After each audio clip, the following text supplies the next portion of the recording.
Papa ji dañoo amoon ay xar yu ñëw quoi yu ñu jaay. ay xar xar yi jóge Dakar. ah ñun de xarit boobu ba léegi ñu ngi koy indi ko pour sax. ñu ko am kon de yéen loolu de sotti ceeg def ci waaw sotti ceeg def ci xar yi moom kañ lay ñëw. xar yi non semaine prochaine bii rek dana ñëw incha allah. du yàgg ñu ñaar xar yi non 5 xar la 5. 5 xar waaw 5 xar la waaw. xar yooyu lu mu jar. xar yooyu non boo leen indee 500000 rek ñu def leen ko kii quoi kenn ku nekk 500000 rek. loolu laa bëri. loolu bay loolu papa ji yéen dañoo xam ne ni ngeen a baax rek. seen ngeen ni dëkk bi dafa dëgër ak yooyu affaire bi waaw nga dëgg dafa xaw a dëgër nag. def leen ko 500000 non 500000 def leen 500000. 500000 daal di kii kon garaaw yi.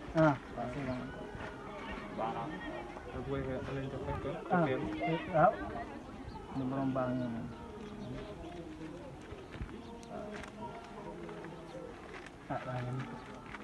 cinq xar la.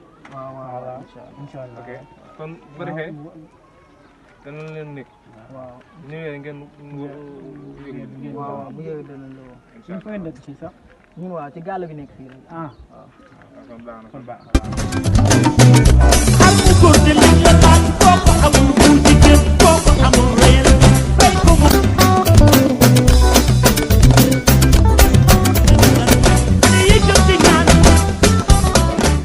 Baye nga am si dégg sa diil Baye set na de. waaw man dama teg di set na wér Baye la. Baye di da Baye neex na moom tamit bi da Baye kenn ku nekk classe de santé. waaw loolu baax na Baye ay ngaaga lañ lan. Baye ay ngaaga lan. ay ngaaga lan góor yi neex la leen dóor Baye. Baye duñ laal xaar. ah li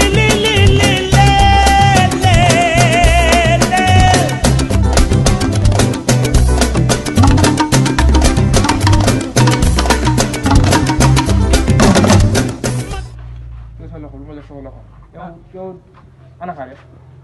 xale yi kat boobu ñooñ ba léegi gisaguñ leen. yow lépp am si dugal. maa ngi daan woon ma jox ma gën a daal instant yorul ma dara instant yi. man mu jox sama 500000 maa ngi nii. waaw yow maa ngi nii man fu ñu gisee instant yi. foog ñu wëri leen nag. fu leen di wëre. lu ne xool fan leen fekkoon. dafay ne da ngaa xam ñu toog ñooñu ñuy toog ñooñu di dóor kat ñooñu dañoo liggéeyoon dara ay sàcc rek lan. man kay ma xamoon ne ñun ay dóorkat leen du ma leen jox sama xaalis. lépp yaa ma fi dugal instant yi maa ngi yoruma dara kon de nañ leen dem xool ñu xooli leen. leen di wëri leen de. bu leen gisee moo gën moom. war nañ leen di wëri leen. man dem waaye de dana waa de moom. te bis ki jotee waaw ba nu ren